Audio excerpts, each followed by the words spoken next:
A internet é um lugar vasto. É um oceano de informações, de conexões, de entretenimento. Mas como todo oceano, ela também possui suas profundezas desconhecidas, seus cantos escuros, onde mistérios nascem e prosperam. Em 4 de janeiro de 2012, uma dessas criaturas das profundezas emergiu. Uma imagem simples, quase grosseira, apareceu no fórum B do 4chan, um dos lugares mais caóticos e anônimos da web.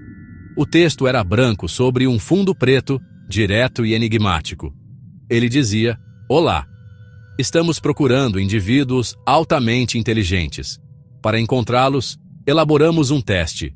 Há uma mensagem oculta nesta imagem. Encontre-a, e ela o levará no caminho para nos encontrar. Aguardamos ansiosamente por aqueles que conseguirem chegar até o fim. Boa sorte." Assinado, Trey 301. Ninguém sabia o que era aquilo. Poderia ser uma brincadeira, poderia ser um jogo de realidade alternativa, um ARG, como tantos outros que já haviam surgido. Ou talvez fosse algo completamente diferente. A mensagem se espalhou como fogo em pasto seco. Pessoas de todo o mundo, com diferentes habilidades, programadores, linguistas, artistas, matemáticos ou simplesmente curiosos, começaram a trabalhar juntas. O primeiro desafio parecia simples na superfície. Uma imagem com texto. Mas os usuários mais experientes do 4chan sabiam que as aparências enganam. A primeira pista estava escondida na própria imagem digital. Usando um programa de edição de texto para abrir o arquivo da imagem, um usuário descobriu uma mensagem oculta. Era uma cifra de César, um dos métodos de criptografia mais antigos e conhecidos. Decifrada, a mensagem revelava um link para outra imagem. A caçada havia começado de verdade e a primeira porta fora aberta. A nova imagem era a de um pato. A mensagem que a acompanhava dizia: "Whoops, just decoys this way. Looks like you can't guess how to get the message out." Ou seja, ops, apenas iscas por aqui. Parece que você não consegue adivinhar como extrair a mensagem. Isso parecia um beco sem saída, uma brincadeira. Mas os decifradores não desistiram. Foi então que alguém teve a ideia de usar um software chamado Outguess. E lá estava. Escondida dentro dos dados da imagem, havia outra mensagem. Ela continha uma lista de referências a um livro e um código, que levava a um subreddit, um fórum dentro do site Reddit, cheio de novas cifras e informações. O que se seguiu foi uma cascata de enigmas cada vez mais complexos. Havia referências a poemas medievais galeses, como o Mabinogion. Havia cifras baseadas em runas anglo-saxônicas e numerologia maia. As pistas levavam os participantes a explorar textos esotéricos, trabalhos do ocultista Aleister Crowley e filosofias antigas.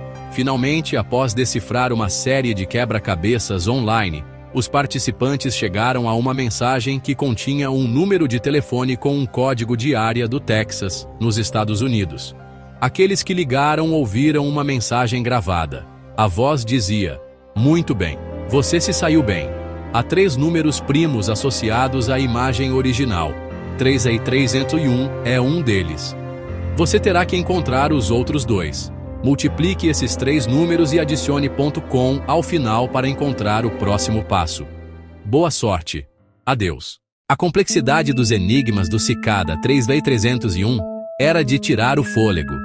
Não se tratava de um único tipo de desafio, mas de uma tapeçaria tecida com fios de diversas disciplinas. A criptografia era, claro, o elemento central. Além da criptografia, a esteganografia era uma ferramenta constante. Esta é a arte de esconder mensagens à vista de todos, dentro de outros arquivos, como imagens, áudios ou vídeos. O Cicada 3v301 era mestre nisso. A matemática e a numerologia também desempenhavam um papel crucial. O próprio nome 3v301 é um número primo, e os números primos apareceram repetidamente ao longo dos desafios. Finalmente, havia o elemento filosófico e literário. As pistas faziam referência a obras de William Gibson, o pai do cyberpunk, a textos do místico George Gurdjieff e a tratados sobre liberdade individual e o perigo da censura. Uma mensagem recorrente era a oposição à tirania, à opressão e à ignorância. Os quebra-cabeças não eram apenas testes de habilidade, eram também um manifesto, uma declaração de princípios codificada para ser compreendida apenas por aqueles que compartilhassem de uma visão de mundo semelhante. O momento em que o Cicada 3301 transcendeu a internet e se manifestou no mundo físico foi um ponto de virada. Após decifrarem uma série de enigmas digitais, em 2012, os participantes chegaram a uma lista de coordenadas geográficas. Eram localizações em 14 cidades diferentes ao redor do mundo, incluindo Varsóvia, na Polônia, Seul, na Coreia do Sul, Paris, na França, e várias cidades nos Estados Unidos, como Seattle e Miami. A instrução era clara: vá até esses locais. Pessoas que viviam perto dessas coordenadas se mobilizaram. Em cada local, havia um cartaz de papel colado, com a imagem de uma cigarra e um código QR. Era a prova de que o Cicada 3301 tinha uma presença física, uma rede de membros ou colaboradores capazes de agir de forma coordenada em escala global. Para a comunidade online que acompanhava a caçada, foi um momento de choque e admiração. Escanear os códigos QR levava os caçadores a novas pistas digitais, empurrando-os de volta para a internet, mas agora com um novo senso de urgência e realidade. O quebra-cabeça se tornava um ciclo, alternando entre o mundo virtual e o físico. Exatamente um ano após o primeiro enigma, em 4 de janeiro de 2013, o Cicada 3301 retornou. Uma nova imagem apareceu na mesma conta do Twitter que havia sido usada para confirmar o fim do quebra-cabeça anterior. O desafio de 2013 era ainda mais difícil que o de seu predecessor. Um dos elementos mais fascinantes foi a introdução de um componente de áudio. Uma das pistas era um arquivo de música chamado The Instar Emergence. Além disso, os participantes foram levados a um livro misterioso, o Liber Primus, o primeiro livro. Era um livro digital, escrito em runas, que parecia ser o texto sagrado ou o manifesto do próprio Cicada 3301. Em 2014, a cigarra cantou novamente. Desta vez, o foco parecia ser ainda mais voltado para a ideologia do grupo. A arte e as mensagens faziam fortes referências à privacidade, à liberdade de informação e ao individualismo. Após o desafio de 2014, o Cicada 3301 entrou em um período de silêncio. Em 2016, uma nova mensagem apareceu, mas era um aviso: o Liber Primus é o caminho. Sua peregrinação começou. A iluminação o aguarda. Depois disso, apenas uma mensagem em 2017, alertando contra impostores e informações falsas. E então, o silêncio. A pergunta que todo mundo se faz desde 2012 é: quem ou o que é o Cicada 3301? A teoria mais popular, e talvez a mais plausível, é que o Cicada 3301 é uma forma de recrutamento. Muitos acreditam que se trata de uma agência de inteligência governamental, como a NSA ou a CIA nos Estados Unidos, ou o GCHQ no Reino Unido. Outra vertente da teoria de recrutamento aponta para o setor privado.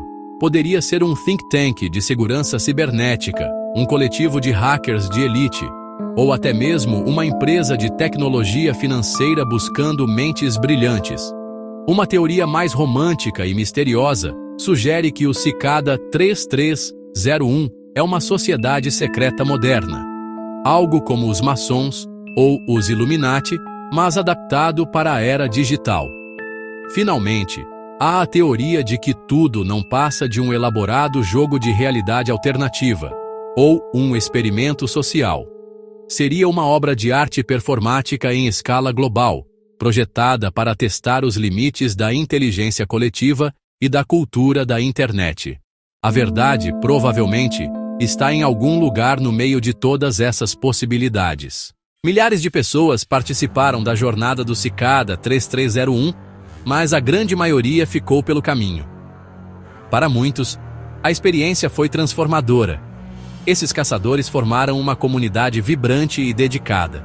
Eles criaram wikis, fóruns e grupos no Discord para centralizar informações, compartilhar teorias e trabalhar de forma colaborativa na decifração das pistas mais difíceis. A dinâmica dentro desses grupos era fascinante. Havia cooperação, mas também competição. Mas e os vencedores?